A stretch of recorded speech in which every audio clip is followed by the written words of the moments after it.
The stock market has been dropping the past few days, so you might be asking yourself if you should be selling some of the stocks you own. If you're new to the stock market or maybe you've been around for a couple years, this is a big question that a lot of investors ask themselves is, should I sell the stock I'm holding, whether it be for cutting losses or taking profits? Maybe you're unsure of the company you're invested in. And in my opinion, when to sell stocks is actually a harder decision than when to buy stocks. We're going to go over all this stuff, why you might be thinking of selling a stock, but also why professionals sell their stock, because that's what we want to be. We want to be professionals with our stock portfolio and make money over time. And I'll also talk about a stock I sold for the right reasons in 2024, why I sold it, what I saw, and we'll go over from there. So stick around. Welcome to the channel, guys. My name is Trey. This is Investing by Numbers. We talk about stock market investing and other types of investing. If you're interested in that kind of topic and you want to learn more, please like and subscribe to the channel. We go over stocks that might be in a good value range territory and just overall stock market education and learning. And I pretty much go over my portfolio once a month and also update y'all on what I'm buying once a month. So please subscribe to the channel and follow along. So reasons you might want or think about selling your stock. Maybe you're unsure of the company you're investing in. Maybe one of your friends or you on YouTube, someone told you, hey, this is a great company to buy stock in, and now you're holding it and you realize you're not really sure and you don't know where to look on how to see the metrics of the company you're invested in. We'll go over that later. Number two, the stock price is dropping and you're wondering if you should cut your losses. Right now, a lot of stocks in the market are dropping. The overall market has been kind of on a dip the past few trading days. So, maybe you're looking at this and you're like, oh man, I don't want my, stock to drop even more. So maybe you're thinking about cutting losses. Number three, maybe your position is up and you're wondering if you should take profits. Another great question, and I've got the answer to that further along in the video. Or number four, maybe you've got a fear of an overall market crash and you think that over the next, few months or a year that the stock market will be crashing, and maybe you're wondering if you should just sell all your stocks and wait for the dip. This can be a very dangerous mindset, and overall, this can be something that usually leads to people selling at the wrong time and then buying in at the wrong time and just having an overall confusion of where the stock market is going, because no matter what, there can be signs and indicators of a stock market crash, but no one really knows. And in the long-term scope of things, if you're a long-term investor, it's good to be buying all the time. It's good to be buying companies that are a great value, and that's what we do to try to beat the market every year. So there are many reasons an investing professional might choose to sell their stock, but here below are a few of the main reasons. Number one, to take profits once a company becomes overvalued. So this is a big one for investors. The thing we do when we invest in stocks is we look for great companies that are undervalued, that are being sold for a deal, and we want to hold those out. And once they become overvalued, it may be a good time to sell all or maybe just a portion of those to take profits. And number two, to balance out the portfolio, this point works with number one. This would be a reason you'd sell an overvalued stock, and it would help. You might just sell half your position or maybe a quarter of it to then buy an undervalued stock and just kind of balance out so that one or two stocks aren't just taking up the vast majority of your portfolio. And number three, the company's underlying fundamentals are taking a turn for the worse. Now, this could be selling for a profit, or it also could be selling for a loss. A lot of times when we buy a stock, we buy it because it's in value territory. Now, a lot of times when a company's in a value territory, it's because a lot of times they've had some missteps. Maybe they've reported some bad numbers a couple quarters in a row. Maybe their guidance has been decreased and they're not growing as fast as people thought. Or it could be an overall stock market dip or crash. But if we're buying a company who's in value territory that has had a few rough quarters, there are most of the time, if you're looking at a great company, they have a rough patch, their stock goes into undervalued territory, you buy it, and over the next couple years, it performs very well. But there's the rare circumstances where, a good company can really go downhill pretty quickly and maybe eventually run into bankruptcy. So this is the important part of really being able to look at metrics and know when it's time to cut that stock out, when to walk away. And if it is in a dip and it keeps dipping and keeps going down, a lot of times you're going to lose most of your investment by the time you decide to cut the losses. But keeping 10 to 40% of your original investment is much better than losing 100% of it. And this is why it's important to have a diversified portfolio to an extent. I wouldn't advocate for over diversification, because you tend to just get diluted. But buying 2 or 3 stocks at a time and just having your money equally invested is a really good thing to do, and it helps protect you from that rare circumstance where one of the companies you're buying is indeed underperforming and ends up really going downhill quickly, and you lose money there. So diversification and buying 2 or 3 good valued companies at a time will really help mitigate this type of risk when you do have a bad stock that does hurt your portfolio. So let's do a quick recap of what some good fundamentals look like.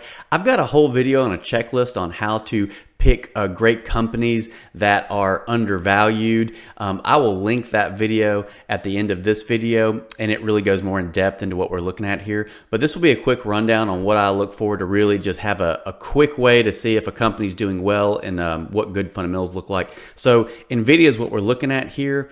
I have a small position in NVIDIA. I really like NVIDIA. They've got a great balance sheet. They've got great growth, and they're being run very well. So this is revenue. We like to look at revenue growth. This is quarterly revenue growth, and this is the trailing 12 months. And this is what we want to see with revenue growth. This is fantastic. It's just increasing and increasing to the right and up, So we want to see increasing revenue growth over time. It's okay if we have some quarters in here that take dips. We're going to see that, but we want in general to see this type of a graph. Also, let's look at net income. Net income, we want to see the same thing. And we do here. Net income is also progressing. This is their actual profits. Revenue was how much money they had coming in, and net income is actually the profits they are making. So let's look at the balance sheet. Balance sheet's really important. It's shows the company's overall financial health. And cash on hand is something I really like to see. This is just, how much cash, they have in the bank. And I also want to see the same thing. We want to see a graph that's just increasing over time. I mean, they're just steadily building, their cash, which is a great sign. We'll go back and we want to look at their assets and their debt ratio.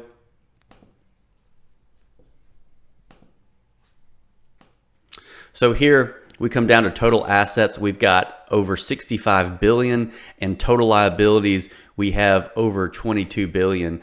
So I like to see at least 50% or more total assets to total liabilities. I really like to see double. So right here we've got about a 3x, but also another fantastic thing we have is we have almost 26 billion of cash on hand, and that completely covers the total debts and liabilities NVIDIA has. So that is, this is an A+ balance sheet. It's a great balance sheet. Great fundamentals there on the balance sheet.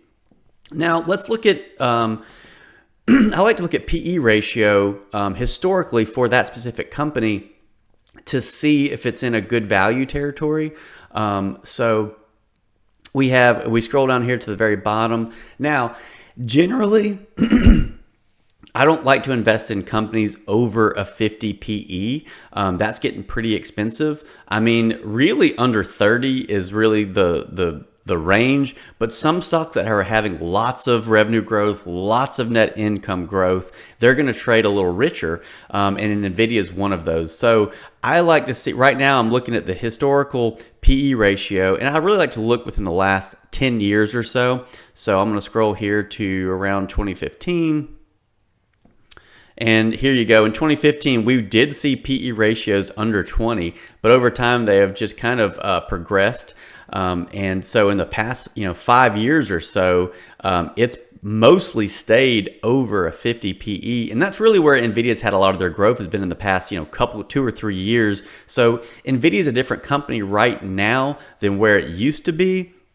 So I've been looking for a PE ratio of under 50 to buy Nvidia. Now that doesn't mean it's going to immediately go up. It could, back here it dipped all the way down to the low 20s back in 2019. So we could see it dipping down into the 20s again, especially if the market crashed or they had an underperforming quarter or something like that. But I'm confident where once it gets under 50, I'm buying it as it continues to drop. If it drops all the way down to 20, I'm still a buyer up to a certain point. I keep it balanced with the rest of my portfolio so I don't over invest my portfolio into one position. But I will continue buying as I'm buying other stocks. And of course, as long as their fundamentals stay in good shape, I'll be happy to buy it at a 20 PE, even if it the stock price cuts in half from, let's say I start buying at $125 a share. If it drops down to $60 or $70 a share, I will still be buying until I see something that shows me that maybe it's time to walk away. But that's a rare case, and we'll get into that in a moment. So let's check out one that the fundamentals are kind of declining over time. This is Intel. It's had a lot of news surrounding it the past month or so. So looking at revenue, here we are at quarterly revenue, and this thing is pretty much flat. I mean, we saw it kind of come up here for a while, but it's come back down, and really we've seen next to no growth over a 15-year period. So not too good on revenue. Let's check out net income.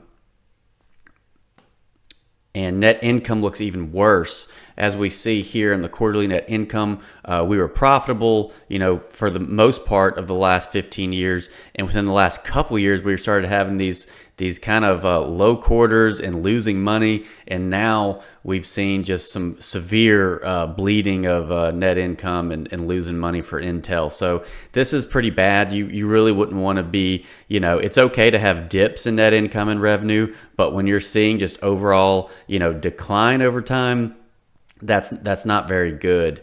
Now Intel's balance sheet isn't so bad, but if I was looking to invest in a company and I saw that revenue and net income, I wouldn't even make it to the balance sheet because that's just not something I would want to touch. I want to see growing revenue, net income over time, even if there's some dips, but I want to see in general increasing over time. So here with cash on hand, not too bad. I'd be okay with this graph within a different company, but not too much growth here. It's pretty much flatlined. I mean, we've had a little bit of growth here, but it's been declining the past few years. So not too bad there, but not great. And we have 196 billion of assets to 91 billion of liabilities. So pretty good ratio there. That's over double up. I'm good with that. But you see we have 22 billion of cash on hand, and that roughly is just covering like a quarter of their total liabilities. And if you look at total liabilities, they're just steadily increasing every year almost. Yeah, every year going back to 2019, we've just increased our debt with Intel. And yeah, I mean, our assets have grown along with that, but just, overall not something I really want to be seeing. If I'm seeing liabilities rise, I want to see revenue and net income also doing a lot better than they're doing. But like I said before, I wouldn't even have gotten past revenue or net income if I was looking to invest in Intel. Those charts would have just turned me off from the second. Now looking at the PE ratio. So this is a lot of times what you'll see with a company that starts really taking a downturn is we see their PE ratio stayed pretty consistent, for many years. It would drop down into the around 5 to 8 range. It would get up to got up to almost 20 PE there and drop back down. That was a point where you might have been looking to sell the stock if you were holding it back then, and obviously you would have been buying it as it dropped well below 10. But what you'll see a lot of times is when we start losing money, a company loses money, you'll hit a 0 PE ratio, and you'll have these random quarters where you do make some profit and the PE ratio shoots up to super high because the positive net income the company has is completely out of whack with with their stock price. So you'll see these drastic moves here and then back to 0. So anytime a company's got a PE ratio of 0, they're either they're just they're not profitable. Sometimes they're just starting to get into profitability. Maybe they've had a couple profitable quarters, but they're not profitable over a trailing 12 months. But then a lot of times you'll see these drastic changes here. And this is just signs that net income is extremely inconsistent, and you really want to stay away from that because you really don't know at that point where good value even exists in a company like Intel. So for Intel right now, there's a lot of uncertainty, and I see that in the numbers. Like I said, if I was looking at Intel for the first time and thinking about maybe, okay, the price is dropping, maybe I'd like to invest, revenue and net income, I never would have gotten past that to look anywhere else. I just would have moved on looking for the next company. So here's a company that I was buying. I bought some in 2022 and also into this last summer in 2024. This was a company that was seeing a lot of growth back during that time. And I'll show you my exact numbers down here. It doesn't have where I bought it before this. It only goes back like a year or two or something. But as you can see, I bought a decent position here July 1st, 2024. We had a dip during that time in Lovesac. It was right around this dip here. And I had an average cost basis of somewhere in the low 20s at the time.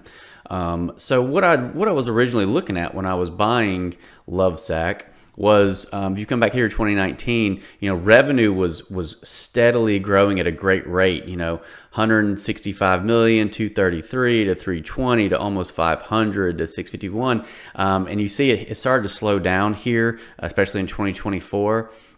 Also net income, we were unprofitable there back in 2019, negative 34 million, negative 15, and then became profitable in 2021, 14, and then jumped to 47 in 2022. But then in 2023, we started seeing some decline, and it continued throughout 2024. I'm okay with seeing some decline if they're acquiring more brick and mortar stores, stuff like that. But with 2 years in a row, I was really starting to not like that. Also, the PE ratio was showing that it was getting into overvalued territory as well. We were kind of in a dip here in 2022. I bought somewhere in here, and then I bought again, somewhere around here in this area, and in a dip. But then as the numbers and earnings per share decreased, PE ratio started to really go up. Now the stock price was going up as well. It got all the way up here to $38 a share. I had a cost average of somewhere in the low 20s. But with that declining net income, 2 years in a row, and the quarters just weren't looking that great, and the PE ratio going up, I decided to go ahead and take my profits. Obviously, I had a cost average of somewhere under 25, and then sold at 32, for a decent, probably somewhere around a 40% profit or something like that. So that's kind of what I was looking at. I mean, I was seeing good numbers, in 2022, and I was investing, but because I was buying when the stock was down and the PE ratio was down, even though the overall fundamentals and net income started to really, kind of decrease and not do so well, I was still buying in great places, and then after it went up, I was able to sell for profit, even though that the company's metrics were kind of going downhill. But as you can see here, we had a sharp dip back down. We're kind of back to where I originally bought it, but I was able to take profits there because of the numbers. The numbers,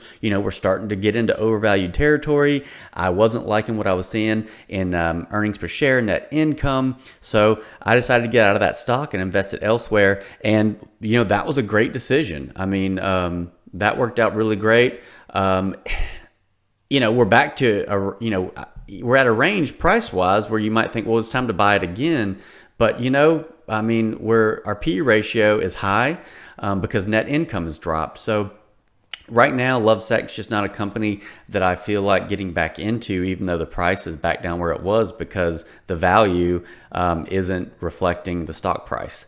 So that's kind of how I made that decision. Hopefully you can get some good info out of that decision and kind of see what I was doing there. That's the end of the video, guys. I hope you got a lot of good information out of it. Please like and subscribe to the channel. I look forward to seeing y'all again. Hopefully, maybe we answered some questions about what you're thinking about with your stocks. If the numbers look good and the value looks good, hold on to it. Even if the market's crashing, but you're holding a good company at a good price, don't sell out of fear. Sell when either the conditions for the company look bad or the company's overvalued and it's a good time to take those profits and invest elsewhere. But thanks for tuning in. We'll see you on the next one.